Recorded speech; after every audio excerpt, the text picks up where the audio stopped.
भाजपा भविष्य में अगर उनको मौका देगी देश चलाने का, तब उनको इस बारे में सोचना चाहिए। अभी उत्तर प्रदेश अगर नहीं संभल पा रहे तो उनको इस्तीफा देना चाहिए, ऐसी मेरी उनको राय है। आरक्षण गरीबी उन्मूलन का कार्यक्रम नहीं है, ये प्रतिनिधित्व का मामला है।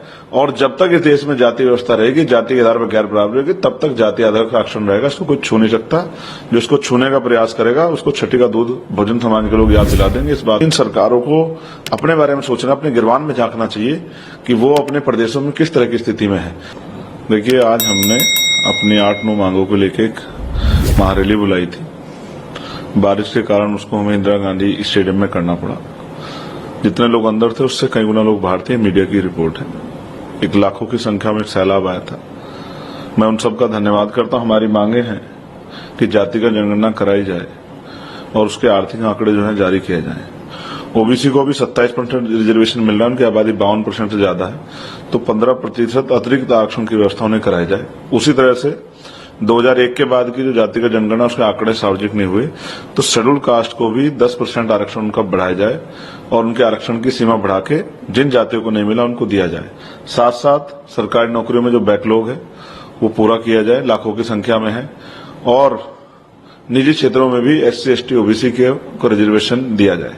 जितना सफाई कर्मचारियों का काम है उसे ठेकेदारी से हटा के, संविदा से हटा के पक्की नौकरी दी जाए। और गटर में जो उतर के अमानवीय काम होता है इसको भी बंद किया जाए। समान कार्य समान वेतन पॉलिसी लागू की जाए। SC, ST, OBC को प्रमोशन में रिजर्वेशन कर्मचारियों को दी जाए।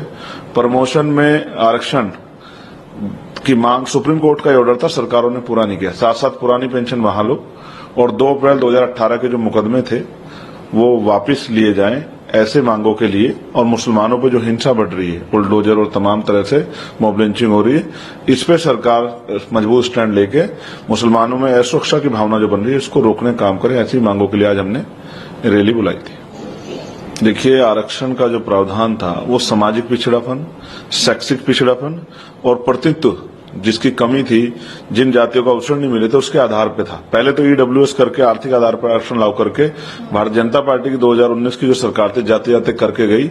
ये संविधान के पे आरक्षण के प्रावधान पे बहुत बड़ा हमला था।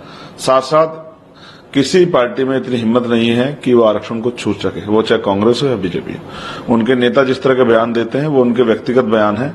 मैं फिर ये स्पष्ट करूंगा, आरक्षण गरीबी उन्मूलन का कार्यक्रम नहीं है, ये प्रतिनिधित्व का मामला है।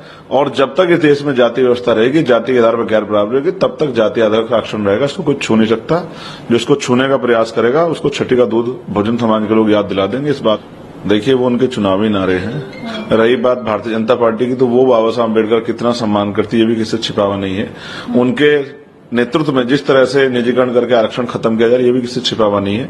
मैं स्पष्ट रूप से कहना चाहता हूं कि देश नेशन फर्स्ट है, देश प्रथम है। बाबा साहब अम्बेडकर ने कहा था कि हम प्रथम और भारतीय हैं। इस बात का ध्यान हर नेता को रखना चाहिए। हाँ, मैं मानता हूं कि हमारे देश में परेशानियां हैं। हाँ, मैं मानता हूं विदेशों में जिंदगी लोगों की आसान है, लेकिन हमें अपने देश में अपने लोगों की जिंदगी आसान करनी है और हमें अपने देश पे गौरव करना चाहिए। ऐसी मेरी जो है सोच है। हमारे लिए देश का तिरंगा और हमारा देश सर्वोपरि है। इसके लिए लाखों बलिदान हुए आजादी के लिए और अभी भी देश की सीमाओं पर हमारे सैनिक बलिदान देते हैं। इस पे किसी को कोई सवाल नहीं खड़ा करना चाहिए। हमारा राष्ट्र हमारा गौरव है और अपने गौरव का सम्मान करना सभी नेताओं की जिम्मेदारी है। देखिए, भविष्य में उनको पहले मौके मिले, उन्होंने कितने लोग जेल में भेजे हैं। और ठीक है, तो जनता है, जनता तय करेगी कि इस पर बहुमत रहेगा, कौन अल्पमत में रहेगा। मेरा मानना है कि दोनों ही सरकारों में दलित और पिछड़े और बहुजन समाज के जो लोग हैं वो सिर्फ उनको वोट देके इंतजार करते हैं। अभी तक उनकी जिंदगी में बहुत बड़ा बदलाव दोनों ही पार्टियों की सरकारों में नहीं हुआ है। मुख्यमंत्री जी को उत्तर प्रदेश की ज्यादा चिंता करनी चाहिए। उत्तर प्रदेश में जिस तरह से सामंतवाद, गुंडाराज और बहन बेटियों का अपमान और उनकी हत्या, जुल्म, रेप और तमाम तरह की घटनाएं हो रही हैं, जिस तरह से फर्जी इनकाउंटर उनकी सरकार में हो रहे हैं और जिस तरह से दलित पिछड़े वर्ग के लोगों को, मुसलमानों को पीट पीट के मारा जा रहा है, इसके बारे में मुख्यमंत्री को उत्तर प्रदेश कानून व्यवस्था के बारे में सोचना चाहिए। उनके अधिकारी कर्मचारी जो बेलगाम उनके बारे में सोचना चाहिए। उनको देश के बारे में भी चिंता नहीं करनी चाहिए।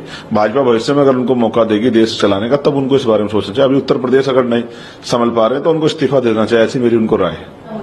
देखिए, महिला सिर्फ कोलकाता में घटना नहीं हुई, मणिपुर भी इसका उदाहरण है।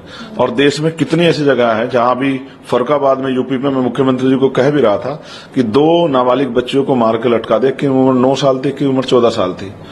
मैं फिर कहना चाहूंगा कि कोई सा स्टेट हो, चाहे वो बंगाल हो, बिहार हो, राजस्थान हो, मध्य प्रदेश हो, दिल्ली हो, यूपी, हरियाणा हो, पंजाब हो, कहीं पे भी अगर बहन बेटियों पे हमले होते हैं, हिंसा होती है या वह सुरक्षा की भावना उनके अंदर पैदा, तो इन सरकारों को अपने बारे में सोचना, अपने गिरबान में झांकना चाहिए कि वो अपने प्रदेशों में किस तरह की स्थिति में है। एनसीआरबी का डाटा इस बात की गवाही दे रहा है कि सबसे ज्यादा महिलाओं पर अत्याचार देश के हर सूबे में हो रहे हैं।